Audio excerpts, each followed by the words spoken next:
ಅನುದಿನ ಅನುಕ್ಷಣ ಮನೆಯಲ್ಲೂ ಕಲಿಯೋಣ, ಕಲಿಕೆಯ ಹೊಸ ಹಾದಿಯಲಿ ಜೊತೆಗೂಡಿ ಹೆಜ್ಜೆಯ ಹಾಕೋಣ, ಸಂತಸದಿ ಕಲಿಯೋಣ ನಮ್ಮ ಹೆಮ್ಮೆಯ ಈ ಕ್ಲಾಸಿನಲ್ಲಿ. Yes sir. Yes teacher. Present ma'am. Welcome to Samveda e classes. अस्सलाम वालेकुम व रहमतुल्लाहि व बरकातहू. मोहतरम नाजरीन और अज़ीज़ तलबा व तालिबात, मैं साजिदा माउन मौलिमा सरकारी आला इब्तदाई मदरसा मसरकल तालुका देवदुर्गा ज़िला रायचूर से आप तमाम का इस क्लास में खैर मक़दम करती हूँ. जमात पंजुम मज़मून उर्दू उन्वान ज़मनी मज़मून हिस्सा अव्वल. अज़ीज़ बच्चों, आज हम इस नशिस्त में जमात पंजुम की दरसी किताब निदाए उर्दू से ज़मनी मज़मून पढ़ेंगे. आप तमाम अपने क़रीब एक कापी, कलम और अपनी दरसी किताब रख लीजिए ताकि सबक के ज़रूरी और अहम नुकात को नोट कर सको. उम्मीद करती हूँ कि आप तमाम हिदायत पर अमल करते हुए सबक में दिलचस्पी लेंगे. तो बच्चों, आज के इस मज़मून के तदरीसी मक़ासिद को जानने से पहले मैं आपको चंद अहम मालूमात देना चाहती हूँ. जैसे कि हमने पिछले नशिस्तों में कर्नाटक के तारीख़ी मुक़ामात सबक के बारे में मालूमात हासिल की है. तो इन तारीख़ी मुक़ामात में हमने विजयपुर, कलबुर्गी और बीदर के अहम तारीख़ी मुक़ामात की सैर की है. जैसे गोल गुम्बद, इब्राहिम रोज़ा, कलबुर्गी की ख्वाजा बंदे नवाज़ की दरगाह और कमलापुर के लाल किले, विजयपुर का बावली गुम्बद और बीदर में गुरु नानक झरना वगैरह के बारे में मालूमात हासिल कर चुके हैं. तो बच्चों, आज हम उसी सबक का एक ज़मनी मज़मून जो हमारे मुल्क के बारे में है उसके बारे में मालूमात हासिल करेंगे. तो चलिए अब हम तदरीसी मक़ासिद को जान लेते हैं. जैसे मज़मून को सही तलफ़्फ़ुज़ के साथ पढ़ना, उन्वान पर गौर व ख़ौस करेंगे, आसान क़वायद को भी हल करेंगे और मश्क़ी सरगर्मियों को हल करते हुए अल्फाज के माने जानेंगे और आखिर में आप तमाम को घर पर काम दिया जाएगा. तो बच्चों, मैं आपसे तमहीदी सवालात पूछूंगी. उम्मीद करती हूँ कि आप तमाम जवाब देने की कोशिश करेंगे. तो मेरा पहला सवाल है, हमारे मुल्क का नाम क्या है? हाँ, बिल्कुल सही. हमारे मुल्क का नाम भारत या हिंदुस्तान है. दूसरा सवाल, हमारे मुल्क के चंद अजीम शख्सियतों के नाम बताओ. तो बच्चों, अजीम शख्सियतें यानी हमारे मुल्क को आज़ाद कराने के लिए जद्दोजहद करने वाले कौमी रहनुमा या फिर अपने जानों की कुर्बानी देकर हमारे मुल्क के लिए जद्दोजहद की है, तो उन रहनुमाओं के नाम आपको बताना है. हाँ, बिल्कुल सही. जैसे कि गांधी जी, जवाहरलाल नेहरू, मोहम्मद अली जौहर, अली शौकत अली वगैरह. तीसरा सवाल, यहाँ की चंद नदियों के नाम बताओ. यहाँ की यानी हमारे मुल्क में बहने वाली अहम और मशहूर नदियाँ कौन सी हैं? बिल्कुल सही, गंगा, जमुना, कृष्णा, कावेरी, तुंगभद्रा, ब्रह्मपुत्रा वगैरह वगैरह. बिल्कुल सही जवाब दिया. शाबाश बच्चों. तो चलिए अब हम आगे मालूमात हासिल करेंगे. आज हम पंजुम जमात की किताब निदाए उर्दू से सफ़ा नंबर 41 पर मौजूद ज़मनी मज़मून पढ़ेंगे और हमारे मुल्क की तफसीलन मालूमात हासिल करेंगे। तो बच्चों इस तस्वीर को गौर से देखिए, ये क्या है, हमारे मुल्क हिंदुस्तान का नक्शा है। और ये जो रंगीन दिखाई दे रहा है आपको, ये हमारे मुल्क की 29 रियासतों को वाज़ा कर रहा है, जैसे कि जम्मू कश्मीर, अरुणाचल प्रदेश, उत्तर प्रदेश, हरियाणा, गुजरात, महाराष्ट्र, सिक्किम, मगरिबी बंगाल वगैरह वगैरह। तो बच्चों ये क्या है, हमारे मुल्क का नक्शा है। ये जो इस तरफ आपको आसमानी रंग नजर आ रहा है, वो रंग क्या जाहिर कर रहा है? हाँ बिल्कुल सही, यानी समंदरों को जाहिर कर रहा है। तो हमारा मुल्क हिंदुस्तान 3 तरफ से समंदरों से घिरा हुआ है और एक तरफ खुश्की है, यानी शुमाल के हिस्से में हमारे मुल्क में हिमालय पहाड़ है, और मगरिब में बहरे हिंद और मशरिक में खलीजे बंगाल और जुनूब में बहरे हिंद है और बहरे अरब मशरिक में है। तो इसी के बारे में हम इस मजमून में तफसील से मालूमात हासिल करते हैं। तो बच्चों इस सबक का उन्वान है अनोखा भारत। हमारा मुल्क बड़ा कदीम है, यहाँ की रिवायत बहुत कदीम है और काबिले तारीफ है। व्यास और वाल्मीकि जैसे ऋषि मुनि, राम और कृष्ण जैसे अजीम इंसान, अशोक, अकबर और शिवाजी जैसे बादशाह, मोइनुद्दीन चिश्ती, ख्वाजा सलीम चिश्ती और ख्वाजा बंदे नवाज जैसे सूफियों और संतों ने यहाँ पर जन्म दिया और इन रिवायत को जिंदा व ताबिंदा रखा। इसका सबसे कदीम नाम उस वक्त के मशहूर राजा के नाम पर भारत रखा गया, बाद में इसे हिंदुस्तान भी कहा जाने लगा।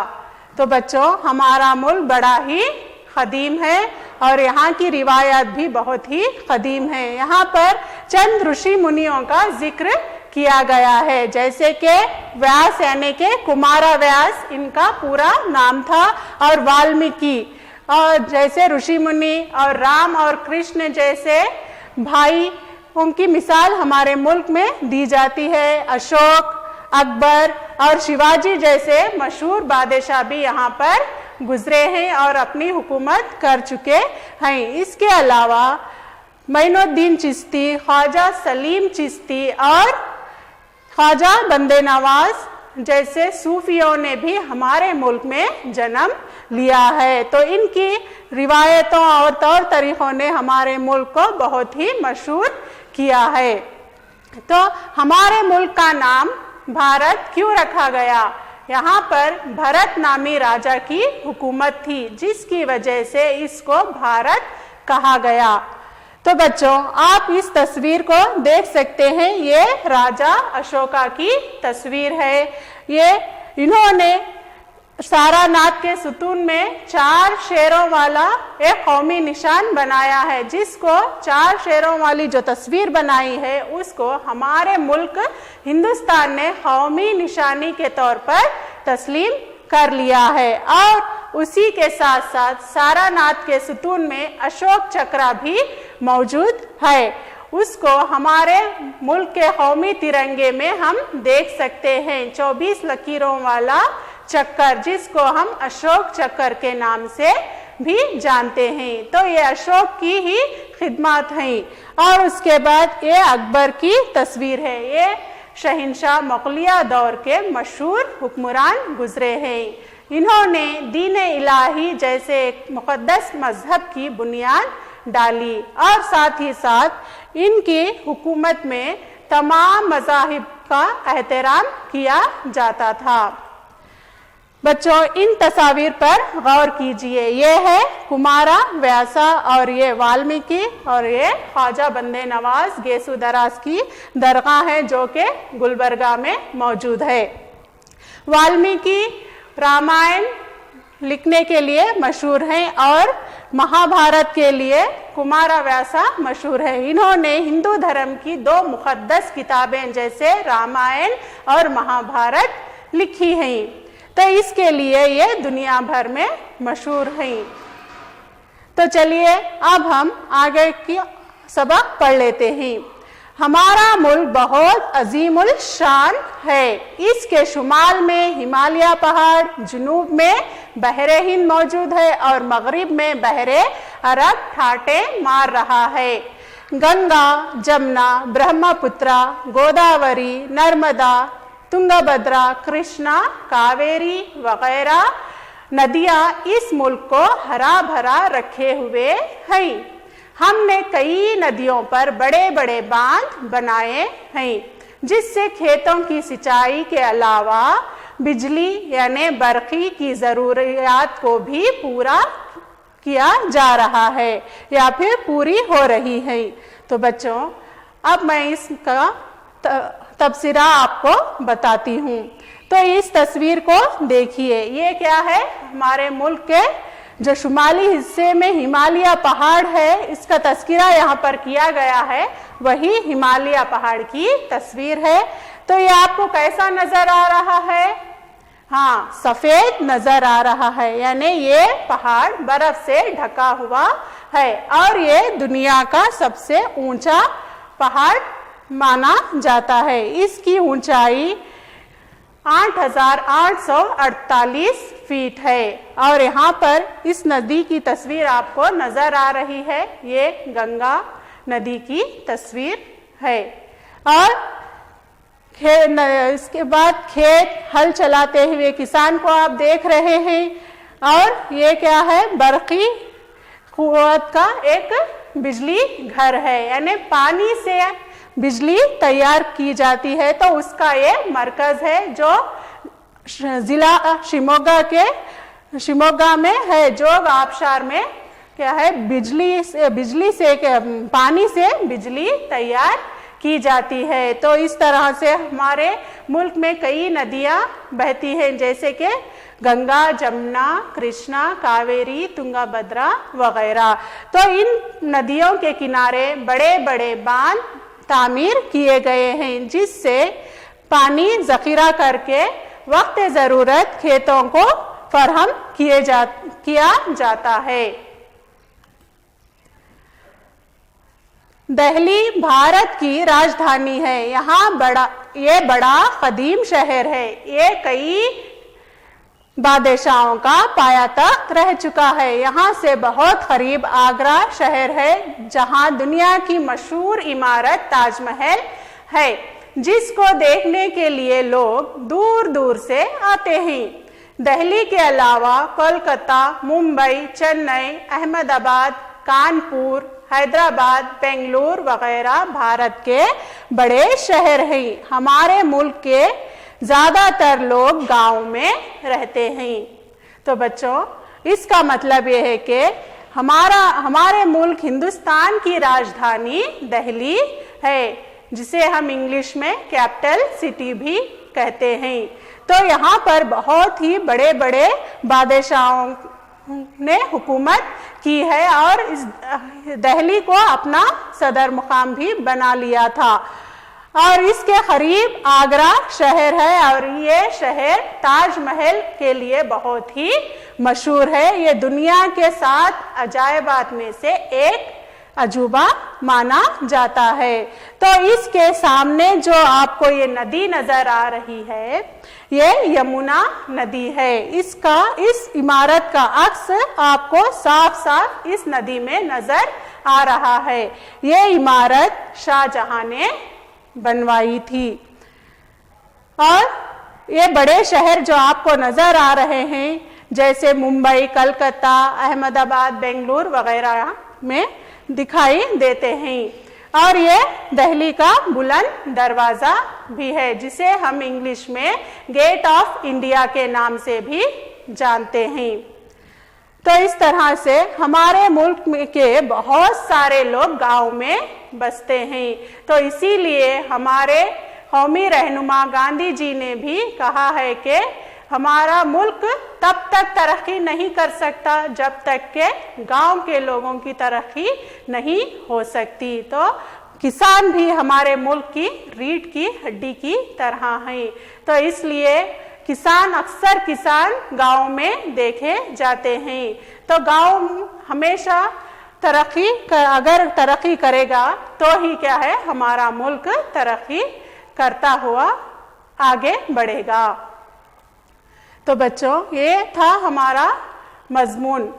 हमारे मुल्क की तफसीलन जानकारी हम इस मजमून में हासिल कर चुके हैं। अब हम चंद मुश्किल अल्फाज के माने भी जान लेते हैं, जैसे कि रिवायात, जिसके माने हैं किसी बात की नकल, और दूसरा सूफी यानी ऊनी कपड़ा पहनने वाला, संत दीनदार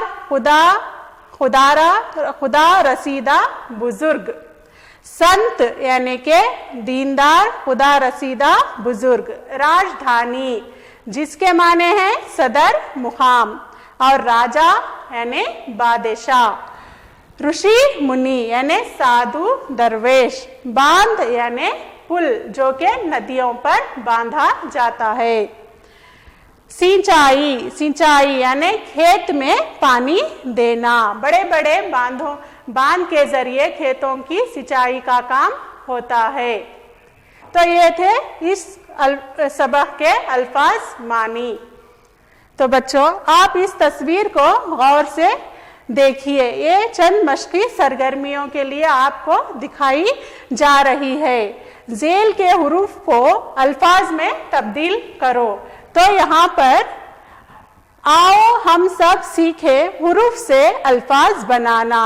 हाँ, तो यहाँ पर चंद हुरूफ दिए गए हैं। इन हुरूफ को मिलाकर अगर आप लिखेंगे तो एक माने खैज लफ्ज बनेगा। जैसा कि यहाँ पर नुमाइंदगी एक लफ्ज है, तो अगर हम नुमाइंदगी को अगर लिखेंगे तो इसमें कौन कौन से हुरूफ आएंगे? हाँ, नून, मीम, अलीफ, हमजा, नून, दाल, गाफ, ई। तो इन हुरूफ को अगर हम मिलाकर लिखेंगे तो ये क्या बन जाएगा? नुमाइंदगी।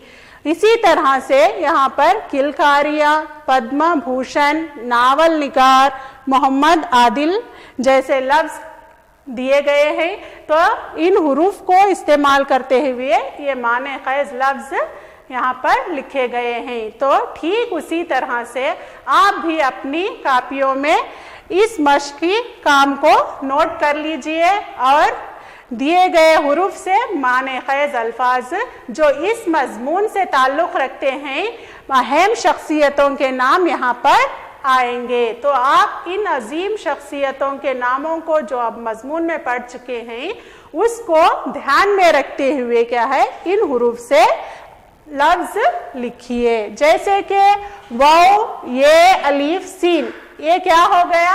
व्यास यानी कि कुमारा व्यास, जिन्होंने महाभारत जैसी मुकद्दस किताब लिखी है।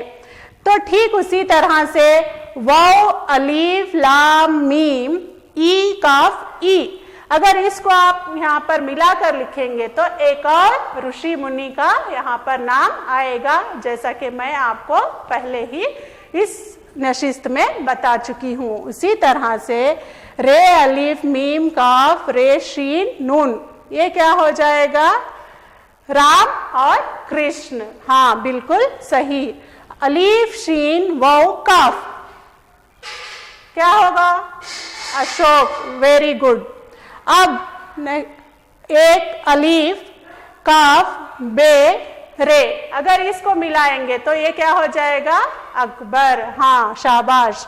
तो इसी तरह से बच्चों इस मश्की सरगर्मियों को आप अपनी कापियों में दर्ज कर लीजिए और बाद में हल कीजिए। यहाँ पर आपको एक जदोल नजर आ रहा है। इस जदोल में नदियों के नाम पोशीदा हैं, इन्हें तलाश करके लिखिए, दाएं से बाएं, ऊपर से नीचे। तो बच्चों यहाँ पर क्या है? नदियों के नाम हैं। अगर आप इसे दाएं से बाएं या फिर ऊपर से नीचे जोड़ेंगे तो यहाँ पर क्या है? एक माने खैज नदी का नाम आएगा। जैसे कि इन हुरूफ को जोड़ने पर यहाँ पर क्या बन जाएगा? ये गोदावरी। जैसे कि मिसाल के तौर पर मैं यहाँ आपको बता रही हूँ, और एक रंग भी इसे दिया गया है। इसी तरह से अलग अलग नदियों के नाम जैसे जैसे बनते जाएंगे, आप अलग अलग रंग देकर इसे खुशनुमा बना सकते हैं। तो ये क्या है, गोदावरी हो गया। अगर आप इसे ऊपर से नीचे लेकर आएंगे तो ये क्या है, गाफ नून गाफ अलिफ क्या हो जाएगा, गंगा, गंगा हो जाएगा। तो इसी तरह से इस मजमून में जितने भी नदियों का जिक्र किया गया है वो तमाम नदियों के नाम इसमें पोशीदा हैं। तो आप इनको मुकम्मिल कीजिए। झेल के अल्फाज में इसमें खास की शनाख्त करके हर्ष कशीदा कीजिए। तो बच्चों यहाँ पर इसमें खास क्या है मैं आपको बताती हूँ। इसमें खास यानी अगर किसी इस्म का खास जगह, चीज या शख्स का नाम आया हो तो उसको इसमें खास कहते हैं। जैसा कि मिसाल के तौर पर दिल्ली, ये क्या है, एक शहर का नाम है। अगर हम शहर कहेंगे तो बहुत सारे होते हैं जिसे हम आम कहते हैं, इसमें आम। तो अब हम वहीं पर शहर के बजाय दिल्ली भारत की राजधानी है तो ये क्या है, एक खास शहर का नाम हो गया। तो उसी तरह से दुनिया की मशहूर इमारत ताजमहल है। तो ताजमहल भी क्या है, एक बहुत ही मशहूर इमारत है। बेंगलुरु कर्नाटक की राजधानी है। तो बेंगलुरु क्या है, हमारी एक रियासत है। तो ये क्या है, कर्नाटक की राजधानी है। कर्नाटक क्या है, हमारी रियासत है और बेंगलुरु उसकी राजधानी है। तो उसी तरह से मुंबई में हाजी अली की दरगाह बहुत मशहूर है। तो बच्चों हाजी अली क्या है, मुंबई की दरगाहों में बहुत ही एक मशहूर दरगाह है। वैसे तो मुंबई या फिर दिगर शहरों में बहुत सारे दरगाहें होती हैं, लेकिन उनमें से एक मशहूर यानी खास इस्म की पहचान क्या है, हाजी अली। रसगुल्ले कलकत्ता की मशहूर मिठाई है। तो कलकत्ता में सबसे मशहूर मिठाई क्या है, रसगुल्ले। तो इस तरह से बच्चों उम्मीद करती हूँ कि आप इसमें खास के बारे में मालूमात हासिल कर चुके हैं और इन मिसालों के जरिए इसमें खास को भी समझ चुके हैं। झेल के सवालों के जवाब एक लफ्ज या जुमले में लिखो। तो पहला सवाल है, हिंदुस्तान का कदीम नाम क्या था? हाँ बिल्कुल सही, हिंदुस्तान का कदीम नाम भारत था। तो चलिए इसे आप अपनी कापियों में दर्ज कर लीजिए। दूसरा सवाल, रामायण किसने लिखा? शाबाश, रामायण वाल्मीकि ने लिखा। कोई दो बादशाहों के नाम बताओ। अशोक, अकबर, बिल्कुल सही, वेरी गुड। ताजमहल कहाँ है? ताजमहल आगरा में है। चलिए अब अगले सवाल की तरफ बढ़ते हैं। हिंदुस्तान के शुमाल में क्या है? हिमालय पहाड़, वेरी गुड बच्चों। तो अब हम अगली मश्की सरगर्मी को हल करते हैं। तो बच्चों यहाँ पर झेल के अल्फाज की वाहिद की जमा और जमा की वाहिद लिखनी है। तो यहाँ पर मिसाल के तौर पर रिवायत, रिवायात, यहाँ पर वाहिद लिखी है तो इसकी जमा रिवायात होता। और अगर यहाँ पर हमने मुल्क लिखा है, ये वाहिद है मुल्क, तो इसकी जमा आपको लिखनी है। तो जिन अल्फाज की वाहिद लिखी है आपको उसकी जमा लिखनी है, और जिन अल्फाज की जमा यहाँ पर लिखी गई है जैसे कि नदियाँ, तो यहाँ पर नदियाँ की वाहिद आपको लिखना है। तो इसी तरह से सूफी की जमा क्या होगी आपको यहाँ पर लिखना है। तो इस मश्क को क्या है आप घर पर आराम से हल कीजिए। अब आखिर में मैं आपको घर पर काम दूंगी। दिए गए अल्फाज की मदद से उलट फेर करके नए अल्फाज बनाओ। मिसाल के तौर पर मैनुद्दीन चिश्ती। तो ये लफ्ज बहुत ही बड़ा है, इसमें कई हुरूफ आते हैं, जैसे कि मीम, आइन, ये, नून, अलीफ, लाम, दाल, ई, नून, चीम, शीन, ते, ई। तो यहाँ पर जितने हुरूफ आ रहे हैं, इन्हीं हुरूफ को उलट फेर करके आप नए नए अल्फाज बना सकते हैं, या 2 हुर्फी लफ्ज बना सकते हैं, 3 हुर्फी, 4 हुर्फी, 5 हुर्फी, ये आप पर मुनसिब है। तो बच्चों, आप मिसाल के तौर पर अब मैं बताती हूँ, मीम और नून से क्या बन जाएगा? मन। इसी तरह से मीम, ये, नूने गुन्ना अगर हमें लिखेंगे तो मैं बन जाएगा।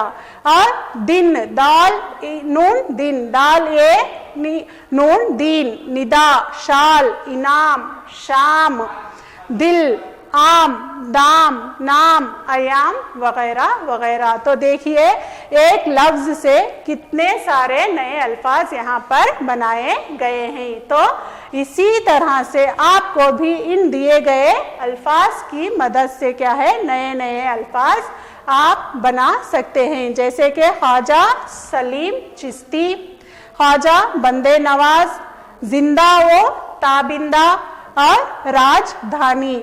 तो इन अल्फाज से नए नए अल्फाज आप अपने वालिदैन की मदद लेकर, या फिर बड़े बहन भाइयों की मदद लेकर, या फिर अपने साथियों की भी मदद लेकर क्या है, बना सकते हैं। तो उम्मीद करती हूँ कि आप तमाम इस घर पर काम को अपनी कापियों में नोट कर लिए होंगे।